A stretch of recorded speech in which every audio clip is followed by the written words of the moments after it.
Konnichiwa, bitches. Welcome to the 2 and 3 edition of the Ultimate Man's League podcast. I'm the commish, Doug Gardner, coming at you as always with Connor Hemme. And Connor, how are you? Oh, I'm doing fantastic, Doug. Connor's one of like two teams in the league that's not 2 and 3. We'll get into that. We've got a relatively big show for you today since we skipped last week, like a couple of losers. We got some news, talk about the trade that went down today in the UML, as well as a couple little fun games we're going to play. We'll get into some power rankings, which is the reason you're all here, and a week 6 preview. So without further ado, as I say every week, just bad YouTubing really is what that is I will go into the screen share.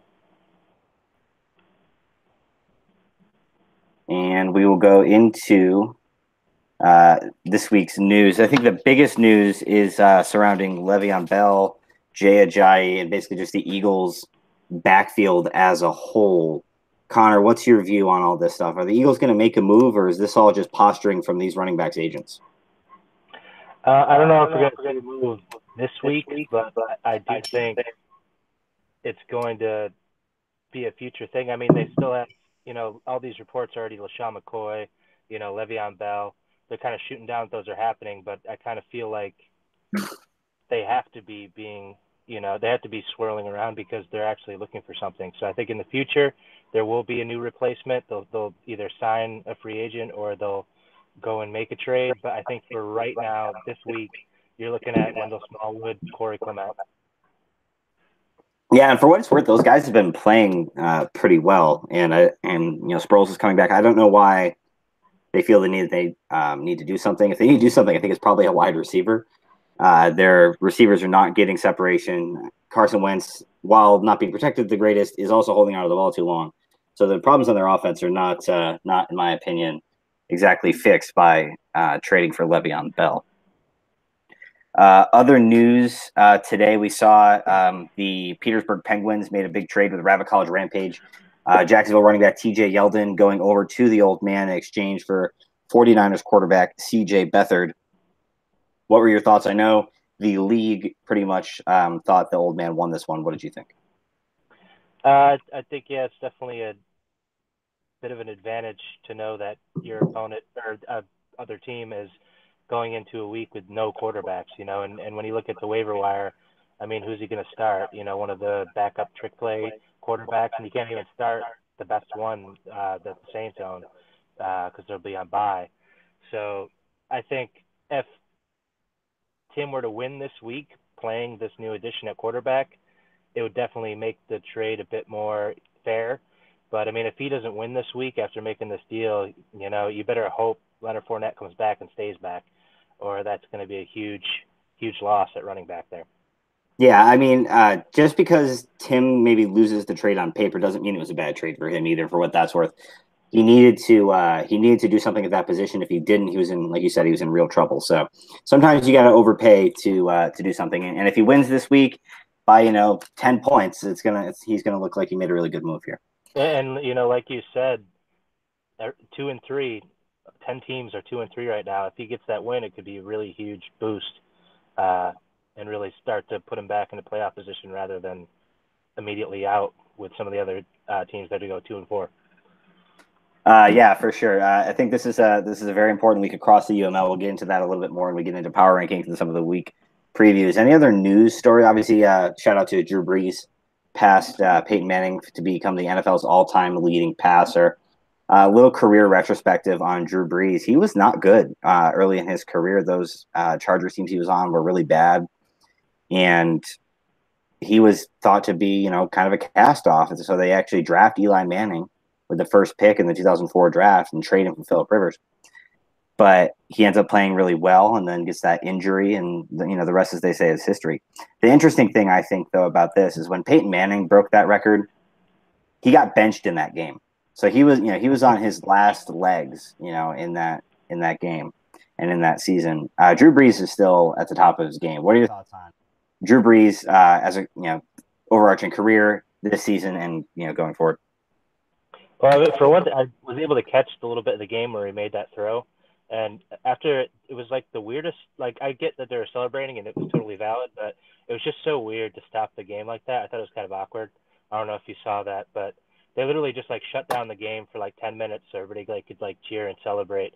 And with the way the game was going, it was like the Redskins already knew they were losing, so it's just kind of awkward. But I feel I'm happy for him, and I mean compared to a lot of the quarterbacks in the league, I think he's the most deserving to root. Like he's one of the guys you want to root for. I mean, a lot of the quarterbacks, Tom Brady's arrogant. Peyton Manning had that weird sexual harassment thing in the locker room. Like he's, for all I know about him that he's ever done wrong is having too many damn cute kids on the sideline whenever they win something. So I think I'm happy for him. He's a good quarterback, good guy. Yeah, definitely a guy you like to see have a record like, and counting. So good on Drew Brees. He's trying to beat Rivers. Yeah, right. So Connor, I understand you had a couple of exercises that you wanted to go through, a couple little games you wanted to play here on the podcast. You want to tell the show about it?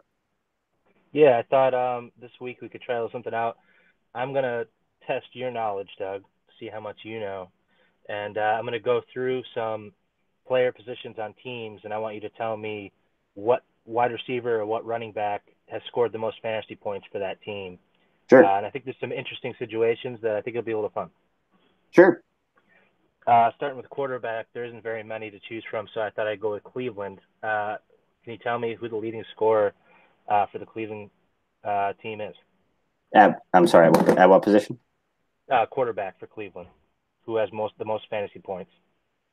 I would have to say Baker Mayfield.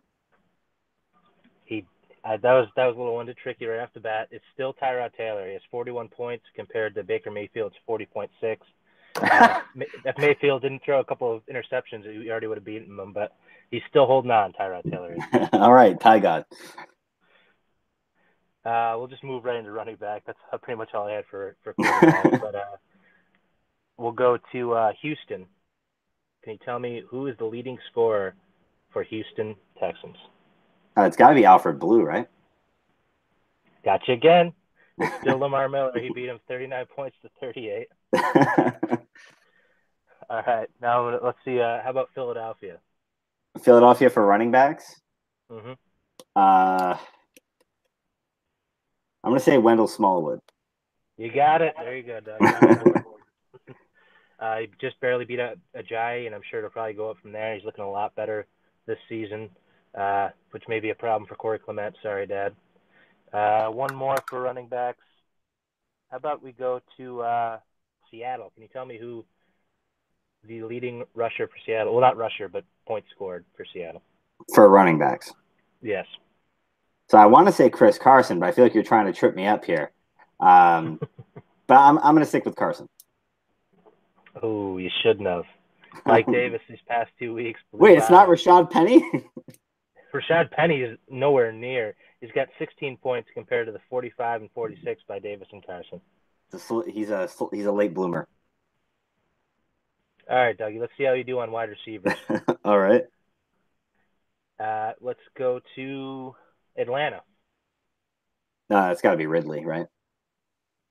Gotcha again. It's Julio Jones. He's still holding down the fort. Yes, he may not be getting, I don't think, any touchdowns yet, right? He has no touchdowns. Yeah, that dude does not score touchdowns for some reason. But he's barely holding off Calvin Ridley. Well, I wouldn't even say barely. He's gotten enough receptions and enough yards where he still has control of that wide receiver core. Even with all those touchdowns, really? Yeah. Wow. He's got 91 points to Calvin Ridley's 86. Although I will say Calvin Ridley wasn't really around until around week 2 or 3, right? So I guess that's pretty much probably why Julio Jones is still in the lead there, but he's still the 14th best at wide receiver right now. Nice. How about this one will be tough for you too. How about Miami? Miami at wide receiver? Yeah. Albert Wilson? You're right. You got it. Yeah, he barely has the lead over Kenny Stills. And actually Jakeem Grant's up there too. I thought about saying Jakeem Grant. They're all right in the 50s, all pretty equal on scoring. And one more for wide receiver. How about we go with New England?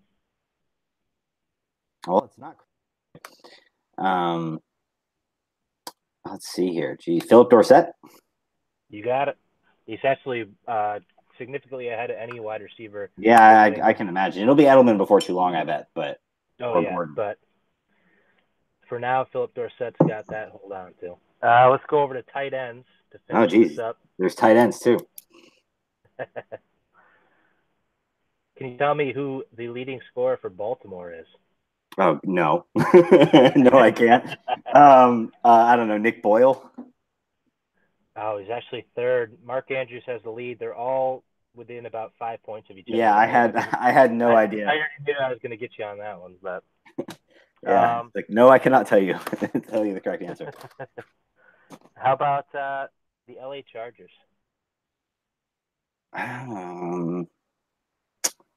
Let's see. Oh, LA Chargers. It's gotta be Virgil Green.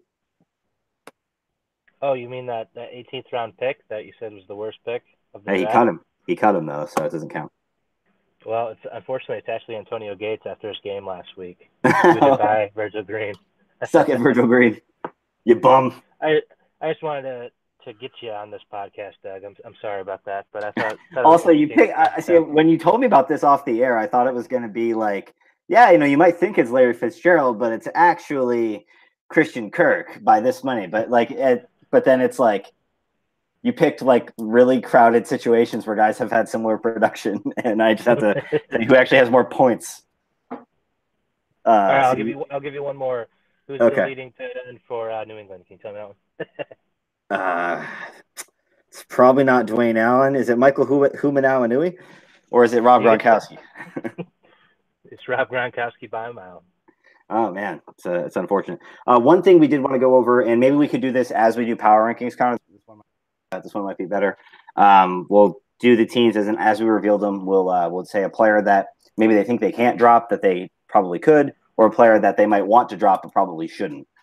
So we'll start with your power rankings. You see last show's version of them. Who is coming in dead last? Coming in dead last is going to still be the Pain Train. They're still very low in scoring.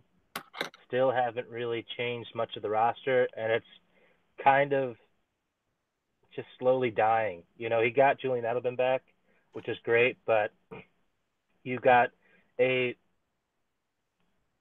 running back core where you've got C.J. Anderson, and now you just lost out on Giovanni Bernard. That was one of the things, kind of a saving grace. Mm-hmm. And Duke Johnson hasn't appeared to be the answer, even though I guess that was, in hindsight, it was probably one of the better pickups for him to do at that current time. But it's just not going to cut the cheese. And I just don't really see him making the right kind of moves. I think if Devontae Foreman can come back, maybe he can start to move up the depth chart a little, maybe get a little something rolling. Mm-hmm. But I mean, it's just the same old tune for him in last place. It's going to take a lot to correct, and it's not just going to happen after a couple weeks. Yeah, and in terms of a player that he thinks he might be able to drop, but probably shouldn't, Deontay Foreman is that exact player. You've waited this long. There's no sense in cutting bait now. Lamar Miller has not looked great. Has not been healthy. We've seen this Alfred Blue story before. So if there's a player that you think you might cut, Alex, even though you're probably not watching the show, if there's a player you think you might cut and it's Deontay Foreman, just hold off for now. Connor, is there a player on this team that you think maybe he thinks he shouldn't cut, but he can? Well, I mean, there's Jalen Samuels. That would be my number one. I mean, he's had 0 points for 5 weeks now, and I think it's pretty clear. That's an obvious cut. What are we waiting for? So that's an obvious cut. Going back to the power rankings, who is bringing up the number 13 spot?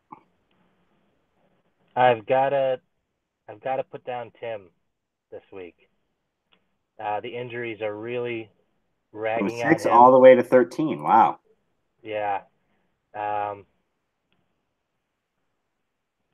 He's just, the bench depth just doesn't even seem where it was at the time. Marquise Goodwin seems to be injured every other week. Paul Richardson's a bit of a similar story, and he's on a Washington offense where he's really hasn't done what he's supposed to. He's got only one tight end now, and it's Mark Andrews, and Hayden Hurst is back. There's just a lot of things that are kind of taped up, and it's almost like this week everything's ripping off, and and the scab is fresh again. And I just think he's got a lot of work to go to get back to where he was at the start of the year. What about a player on this team that he probably thinks he can cut but shouldn't? Well, out of what he's got, he only has a couple bench spots here, but I would probably say Marquise Goodwin. He hasn't really produced at all. They lost their quarterback, and he's been injured. But if he were to come back, I think the talent's there enough that it seems like he could drop him, but I think he should probably hold on to him and see how it turns out if he can get healthy. Yeah, alternatively, a player that he might not think he can drop but probably can. Tavon Austin. You need the running back depth right now, so hang on to him for now. But if he doesn't score a touchdown, he's largely useless. So just kind of keep an eye on Tavon Austin. You might be able to cut him and get away with it. The dual eligibility is nice, but you're never going to use him at wide receiver, so you might as well. He's basically just a running back. So coming in at number 12. I'm going to put Nate here. Nates. Another sufferer of injuries. You know, with Dalvin Cook kind of been a real. I mean, once again, kudos to Steve on switching off and going with the Panthers back, because Dalvin Cook has not shown anything this year. I mean, I think it's largely due to injury, and I think he's still a good player, but it's been very rough, and I think that's a major part of Nate's team. He's done a lot to fix it, you know, grabbing guys like Philip Lindsay and John Brown, and, you know, he's been good in Ito Smith. He's got really great pickups, but like we said at the beginning of the year, this is a team that was kind of restarting and kind of going for the future. So obviously it's going to take a lot of work, and I think he's done a lot of work, but the injuries are just not helping him. He just really needed Dalvin Cook to be a stud for this team to produce better, and it's just not there right now. A player that he can get away with cutting, even though he might not think he can. I'm going to say Rashard Matthews. Wait, are you saying I'm keeping him or not keeping him? You're saying you're not keeping him. Yeah, I'm going to go with Rashard Matthews. I know there's a lot of hype about him, you know, just wanting to change the scenery and that he's going to sign somewhere. But I think with what he's still got left in the tank and him not playing to this point in the season, it just screams future hamstring injury or just not used. And I just think it's not really worth the wait. There's not a big enough payoff to me. I think at best he's going to be a guy who could score, you know, 12 points a week. I don't really see him being something worth holding on to him an entire season for. Yeah, I would say the opportunity cost of having him on your roster outweighs any benefit he's going to have to your team, especially considering that Nate doesn't really need a receiver that badly. A player that he might not think he thinks he probably could cut, but maybe shouldn't, is a guy like Ito Smith. You got the other running backs are healthy, but Ito Smith has played well enough where he might still have some semblance of a role. And you might cut him in a few weeks, but let's wait it out and see what happens with him. So that's what he scored a touchdown this week because of garbage time. But Atlanta is capable of having garbage time at both ends of the spectrum. They can blow somebody out on certain weeks too. So fourth quarter time, he's a guy that could be seeing touches. Yeah, if it starts to look like he's not getting touches, then you can cut him. But for now, I would hang on to him. Number 11. Number 11, I have Adam. The Shacks? The Shacks. The White Sharks up, what's that, 3 spots from last time? What's going on with Adam? The reason why he went up but not too much is he's putting up points these past couple weeks. I can't ignore that. He's definitely the Andrew Luck, Carson Wentz tandem is working to get points, and he's got Melvin Gordon, which is something that Nate doesn't have. So that's why Adam's here. The other thing that I'm seeing though is he's still got Rex Burkhead in the Irish spot when he's probably somebody that you could have dropped. Now you've got Jenkins out for the year at tight end. And what does he have on his bench? He still has Ryan Fitzpatrick, a guy that's not even starting anymore. He just needs to be a little bit more active.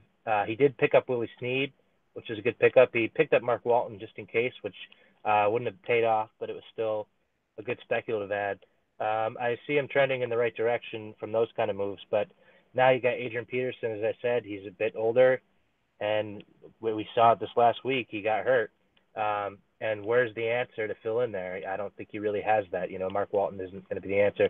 I think he needs to stay active and get more active. I know he adds players, but I've noticed on actual waiver claim days, he never has any claims in. That needs to change. And I think if he does that, he's got one of the better suited rosters to move on and get a better record. But I need to see it. Yeah, no one's out of it at this point. That like the entire league is 2-3. Make some moves, and get some players on this team. In terms of players that Adam can cut, Rex Burkhead, Austin Seferian-Jenkins, Ryan Fitzpatrick easily can cut all those guys. Maybe not Seferian-Jenkins in the tight end scarce league. Is there a player that he should hold, Connor?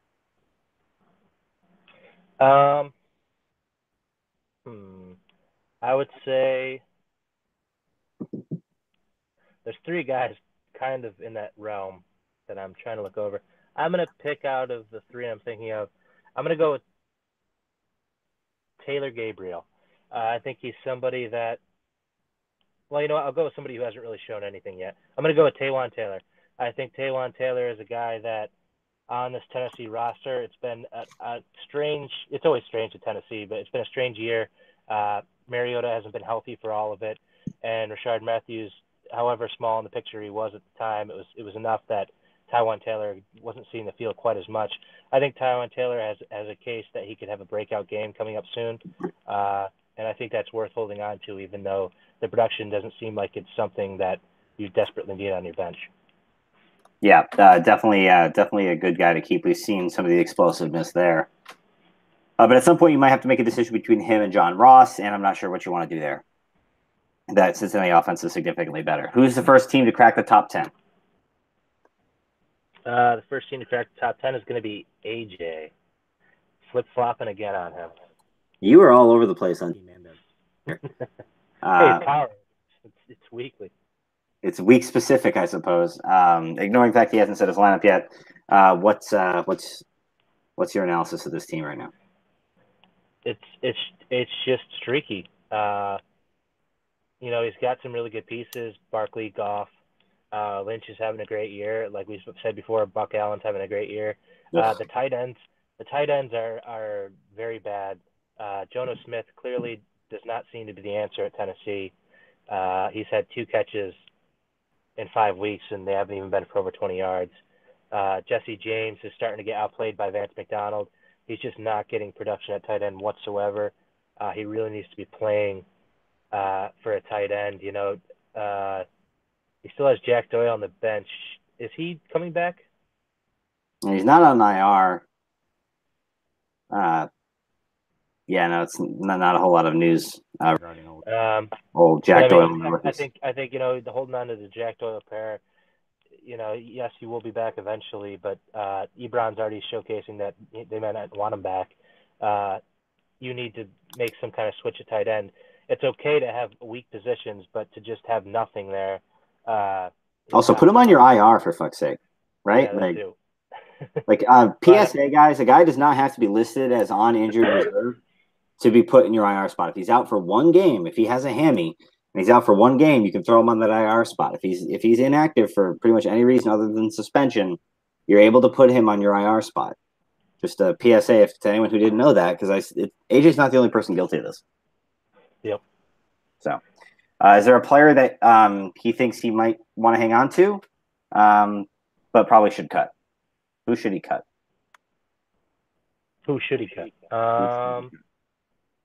Jacquizz Rodgers. Yeah, what are we doing with Jacquizz Rodgers in 20?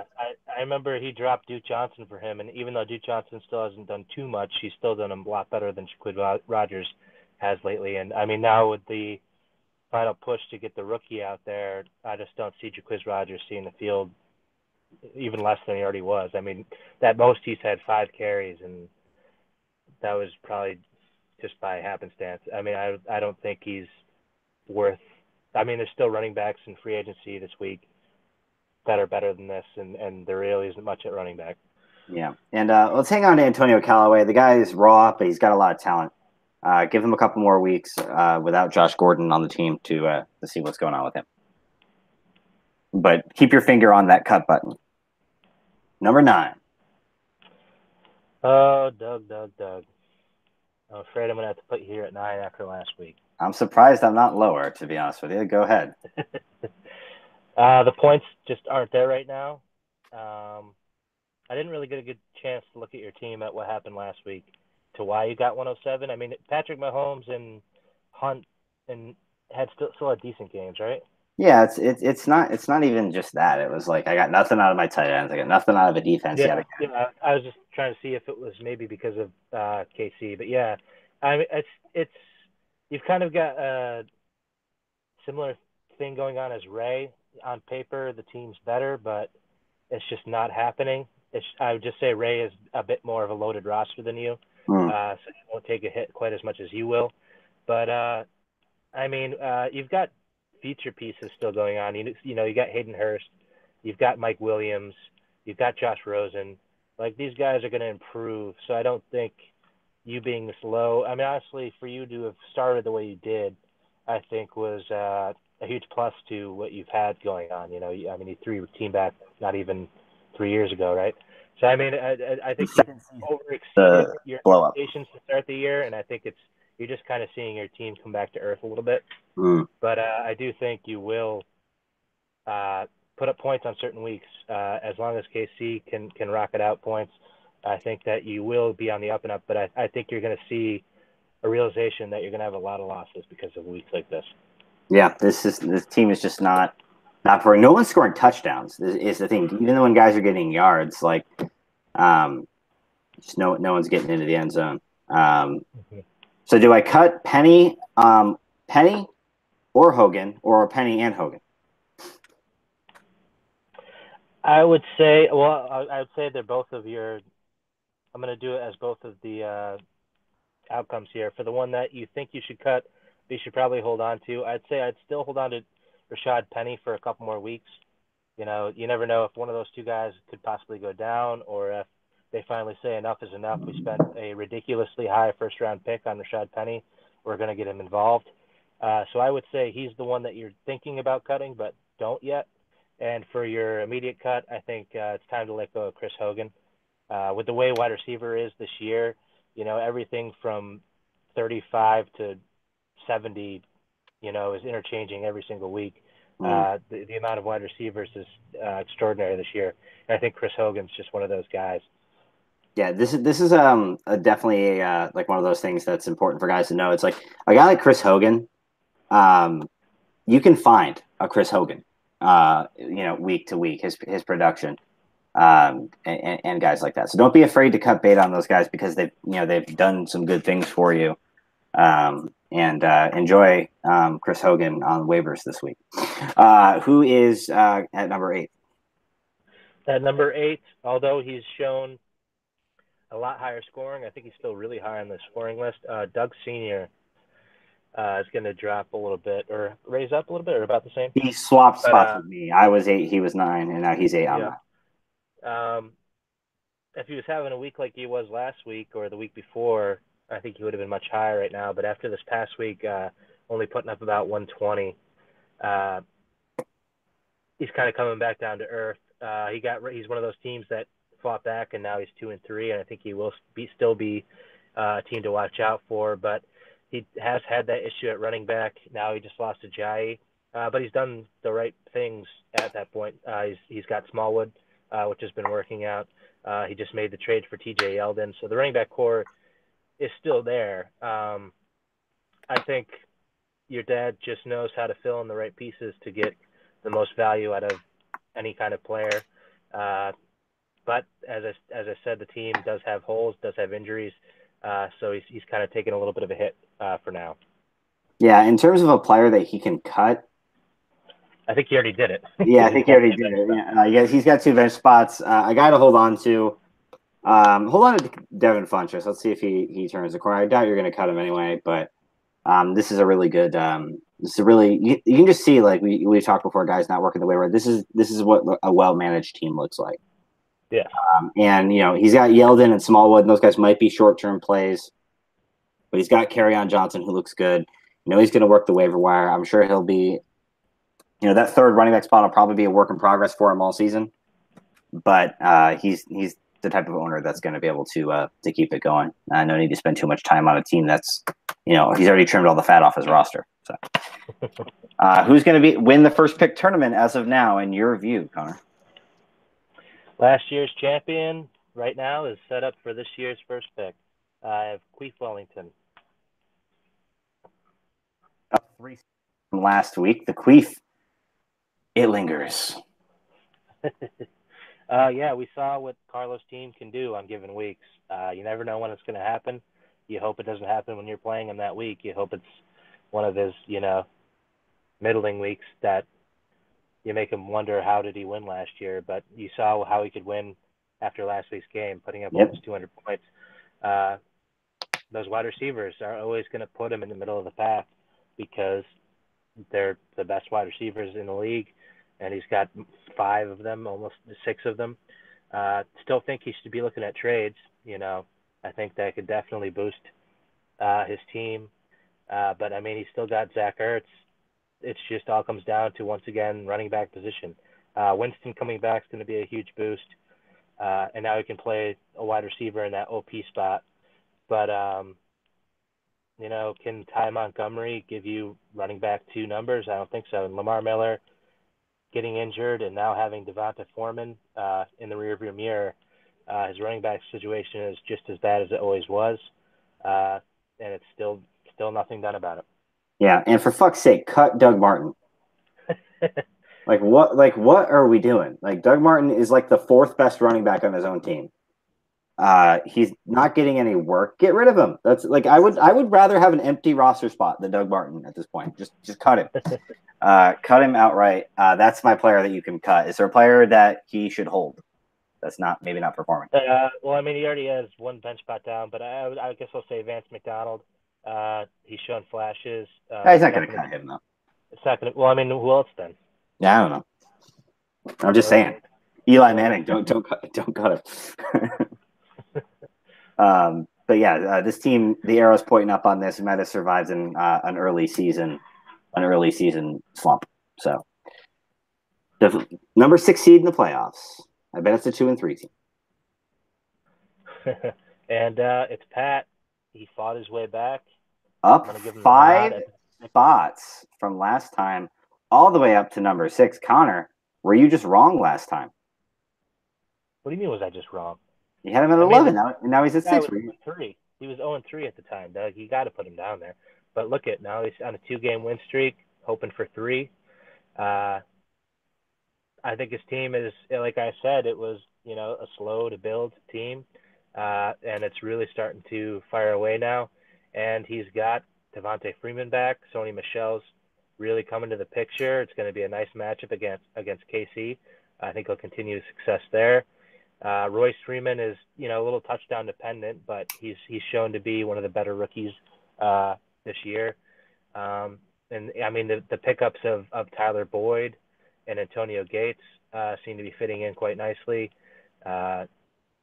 He's got Landry, he's got Rivers, he's got the quarterbacks, he's got Travis Kelce. He's got all these big time pieces. And you look at that bench, he was able to scoop up Marcus Mariota. He's made sneaky picks like Kyle Juszczyk, which 14, Juszczyk, whatever. Got 14 points. He's got a smart mind on how to play the waiver wire. I think if you're seeing how much the waiver wire can matter to your team, this team was 0-3, and now it's, in my opinion, in the power rankings, a possible playoff team. I think he's done a lot of work, and it's paying off. Yeah, but you can cut Devontae Parker. Yeah. Yeah, he's not good. Kind of getting scooped up left and right, and he just keeps on not playing. And even if he does play, I just don't even know anymore. What is he going to do? He's going to play, and he's going to have 4 catches for 116 yards, 2 touchdowns. Your bench, because you're not going to start him, right? So cut him. Get rid of Devontae Parker. Send him to my team. Honestly, he's just as good as all my receivers. But yeah, no, this is another team that should be fine. Is there a player that he should hold despite poor performance? I think there's a guy that he picked up. I think that he thought was just for a week, but looking at what's available on the waiver wire, somebody I think he should consider not dropping is actually Kyle. I think in that system with the 49ers, he's going to be used a lot more. I think Beathard's going to look at him as an option.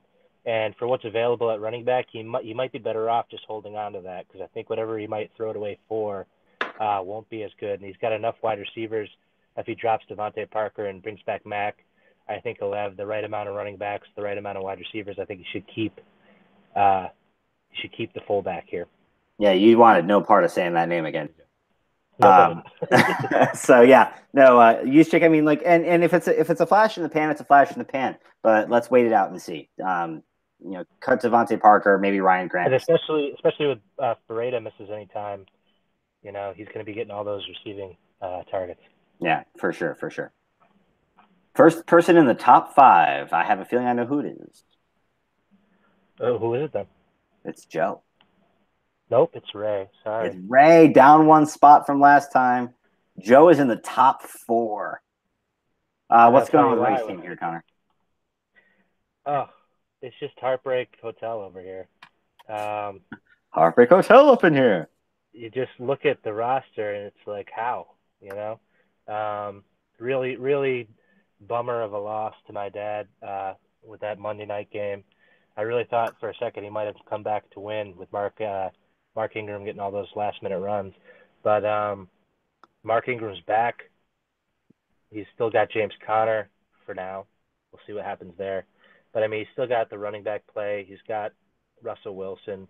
He's got Big Ben. And then on top of it all off, he's still got Stephon Diggs and Michael Thomas. I mean, he's got a loaded roster. It's just sad how bad the team has been performing and coming up short.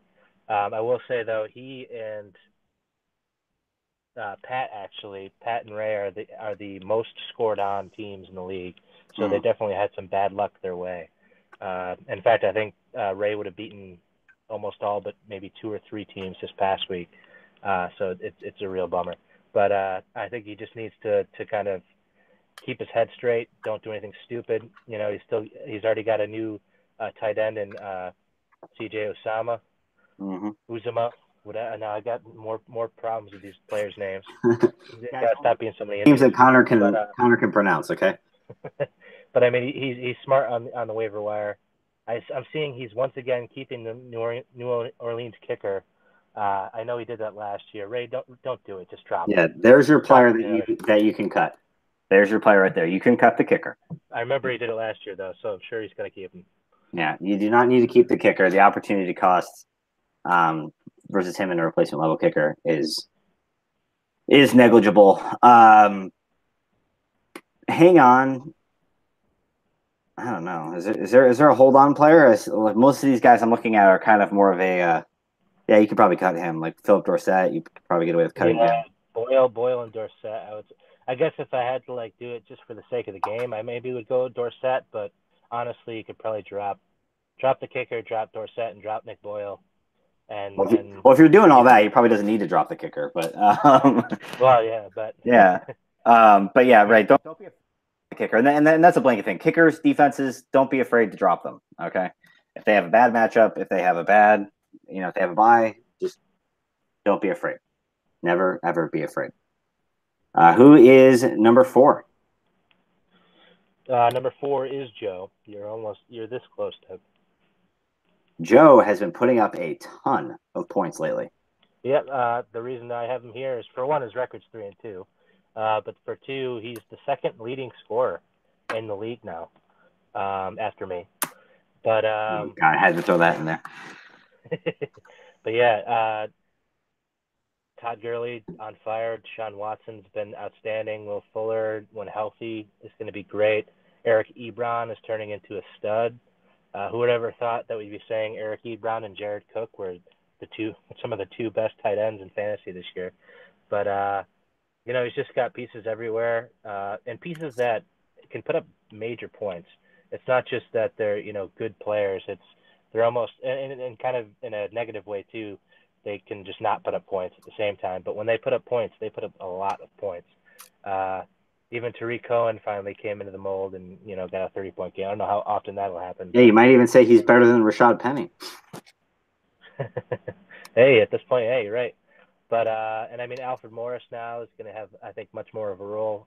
Even when Breda comes back, I think it's apparent now that they need to pump the brakes on him because he's just not going to last He's getting the hurt like season. every week. Yeah. Yeah, I think they're definitely going to tone that down and get more of a run game going. They're going to have to go with the run game with Morris now, especially with their quarterback going down too. So I mean, they're going to have to change the whole outlook of that team.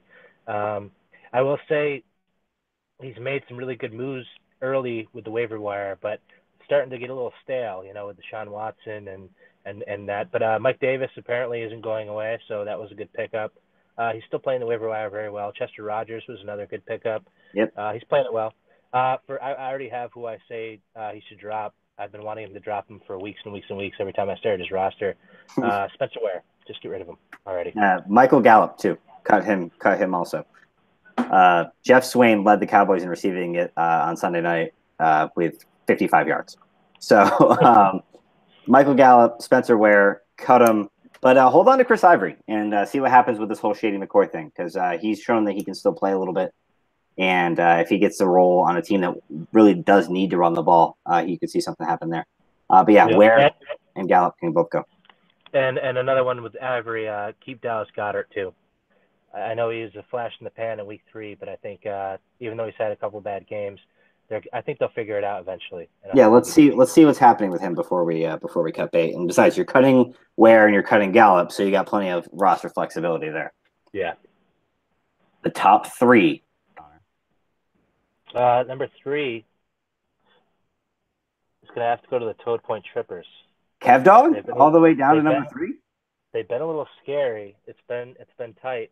And now Chris Thompson, oh no, if he goes down right now and can't play this week, that's going to be a huge loss. Alfred Blue was a great plug and play last week. He's just like with Doug Senior. He's able to find these random waiver claims and get 15 to 18 points out of it. We do have a question. From Kev Dog Hemian. Uh-oh. Should I keep Sanu in my starting lineup? For now, I guess. T.Y. Hilton's not healthy. Marvin Jones is having a bad season. Like the numbers, maybe they don't bear it out, but the dude is dropping everything. Kenny Galladay is significantly better than he is at this point. So, yeah, for now, in there. But there are a lot of mouths to feed in that Atlanta offense. What are your thoughts on that, Connor? Yeah, I would agree. I think Sanu's the best play, especially going up against Tampa Bay. I think it'll be a high-scoring game. And you're right, T.Y. Hilton's hurt. I just think that's the easy answer. Marvin Jones on bye. Yeah, it's interesting. The Buccaneers are listed as the second best matchup for opposing wide receivers. You see right here, they're 31st in terms of defending against those guys. But that's the best matchup that Sanu can have because the 32nd team is the Atlanta Falcons. All those injuries are starting to really pile up, and the Buccaneers allow a ton of points, as you can see right here, to opposing wide receivers. So definitely Sanu is the easy choice. Hilton, let's see where he's at before we put him in. You might end up being wrong, but I think you should probably try to be safe rather than sorry in that situation. Connor, what about a player on the team that old Kev Dog can cut loose? I'd say Wayne Gallman.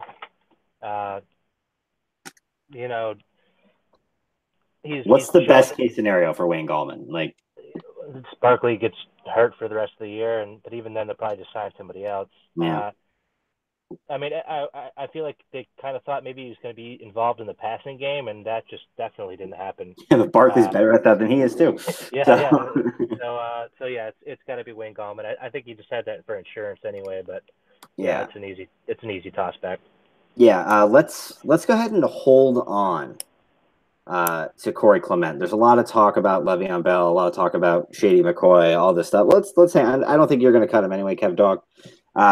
But Corey Clement, let's hang on to him. Let's not get trigger happy. Who are the number 2 and number 1 teams, Connor? For number 2, I have Steve. All right, that puts yourself at number 1. Surprise, surprise. Let's talk about Steve's team here real quick. Suck My Ditka took their first loss. Connor, I know when the last undefeated team loses every year, it makes you very happy. So I will give you the floor to kind of discuss what it takes to be an undefeated team. I'm sorry, can you repeat that? I said I know when the last undefeated team loses, it's a moment of celebration for you. So I'll give you the floor here to let you discuss, what it takes to be an undefeated team and why Steve just didn't have what it takes. Oh yeah, well, to be an undefeated team, you just have to have this sheer brilliance going on in your head that a lot of people don't have.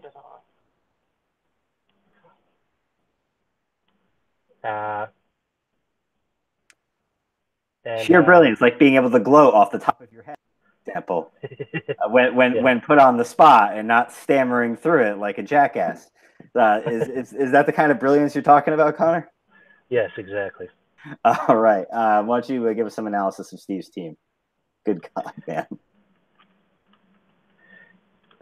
For Steve's team, he's still got Christian McCaffrey, still got Jordan Howard. Naeem Hines is a great pickup.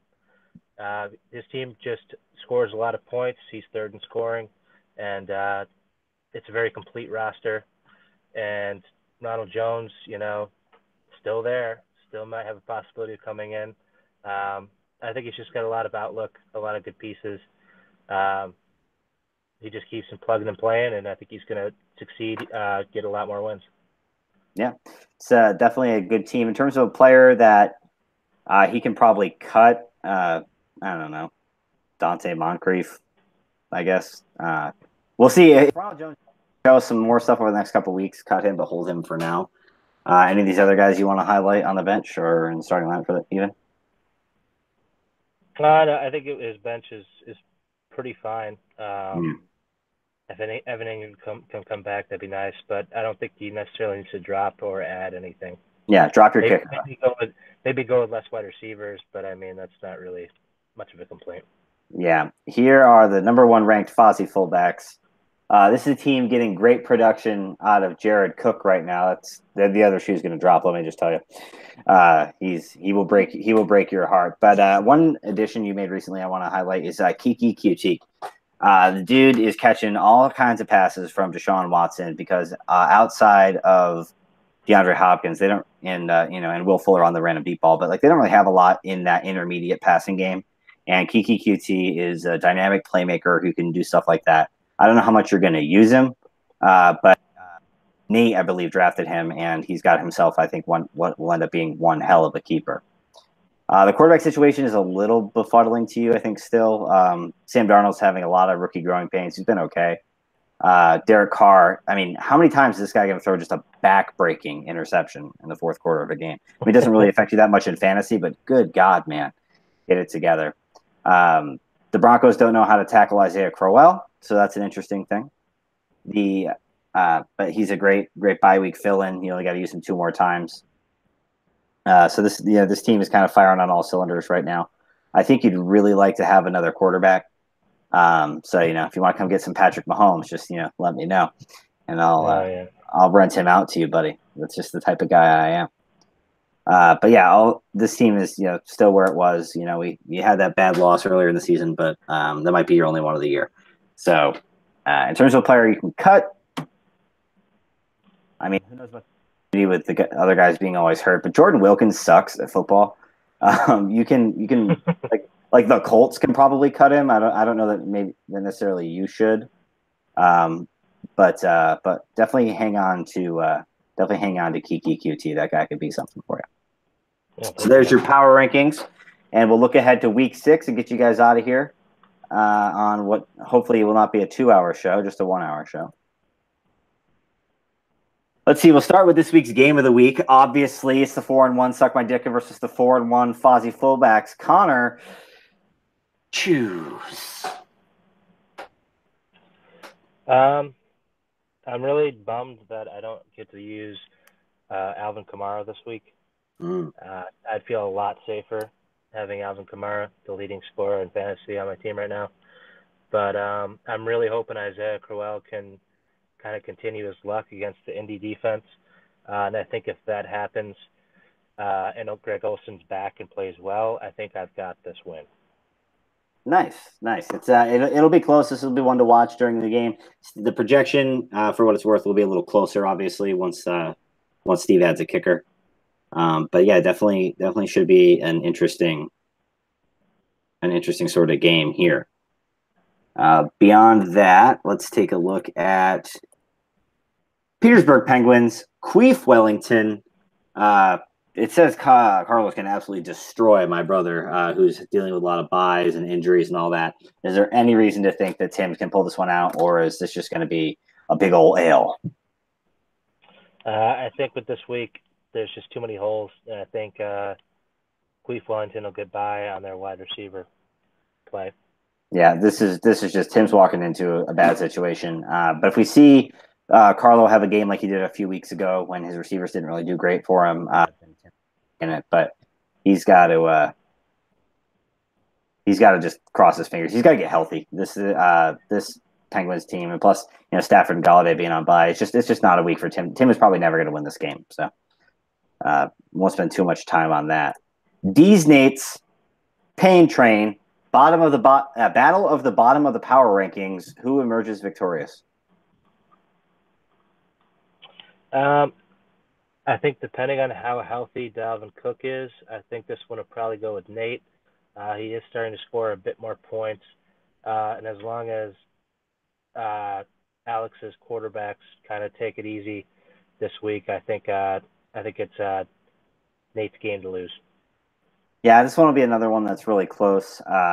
Alex just, I think I'm going to go with Alex on this one just because, Brady, Rodgers, those guys I think will give him enough points to withstand anything that Nate's thrown at him. It'll be this one. Rabbit College Rampage, Long Bushes. This should be another. This could have been game of the week itself if both teams weren't under 500. What's your analysis of this one? Who's gonna take the dub? It's going to be a big game here too. I think it's going to be very close. I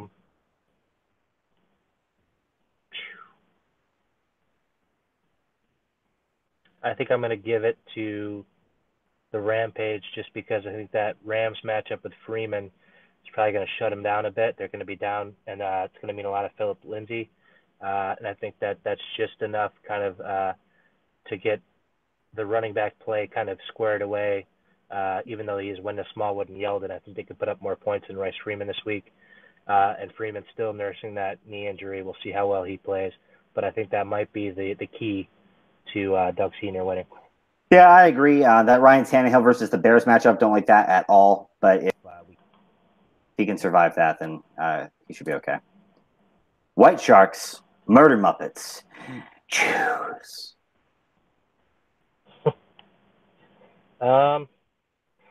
Picking this one. Come on, we can't beat anybody right now. Don't be ridiculous. I love the KC against New England matchup, though, and I think KC's going to be red hot.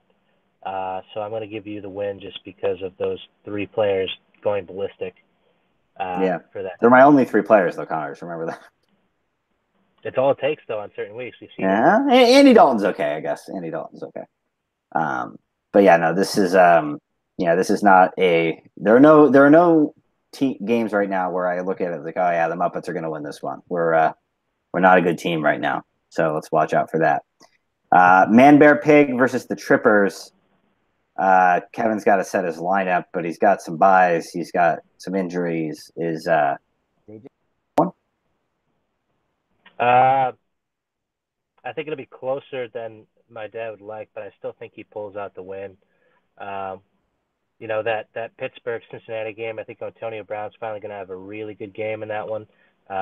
Rivalry, Cincinnati kind of taking over the division. I think we haven't seen the end of Pittsburgh. They're still going to go out and in some sort of glory. I think they could pull off a win with Antonio Brown's help.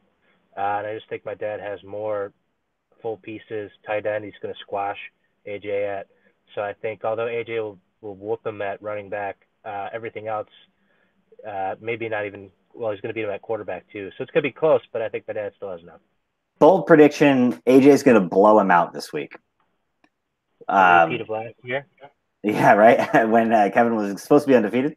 AJ's got, some of the better players in this game, Goff, Barkley, Lynch. But Dak Prescott versus the Jaguars. That is a bad spot for the Cowboys and for Dak. And I think he could put up a really poor point total. And if he does that, then Kevin's going to lose. If he gives him like a 3-point game, that I think this game could go potentially really poorly. The Rams are playing against the Broncos, who just got destroyed by Sam Darnold. And regardless of what you think about Jared Goff, right now he's better than Sam Darnold. I just everything, all things are lining up. This is not a great week for Kevin. Injuries, buys. I think AJ wins comfortably. I just think a confluence of things, not because his team's better, but because of the circumstances. And then the last game of the week, Cookie Snatchers, Broadway Joe's, kind of a gut check moment for Joe here against a good team. He's projected to win right now. Ray doesn't have a kicker. The projections are garbage anyway, just in general. You broke up at the end. What'd you say? Who you got? I think Ray is just going to have more and more bad luck, and I think Joe's going to really put up some more points. I think Joe's going to keep rolling. Yeah, Joe's team with waiver claims and good draft picks, and plus this is such a young team. Todd Gurley firing on absolutely all cylinders. This is a good Joe team, better version of the Broadway Joes than what we've seen in years past, and it's a nice young team as well. So that will do it for the 2 and 3 edition of the Ultimate Man's League podcast. If anybody has any questions watching the UML chat, Connor should not drop his kicker. That's what your dad wanted to know, if you should drop your kicker or not. But don't. Connor, anything you want to add before we get out of here? Well, just good luck to everybody except for Steve. Yeah, seriously, guys. Let's hope everyone stays healthy, but that none of Adam's players play well. So let's all hope for that. It's something we can all get behind. So until next week, 5 viewers, by the way, Connor. Sweet. Nice. When you have an audience of like 10 people, 5 years is pretty good. Anyways, guys, until next week, this has been the Ultimate Man's League podcast for Connor Hemian. I am your commissioner, Doug Gardner. Konnichiwa, bitches.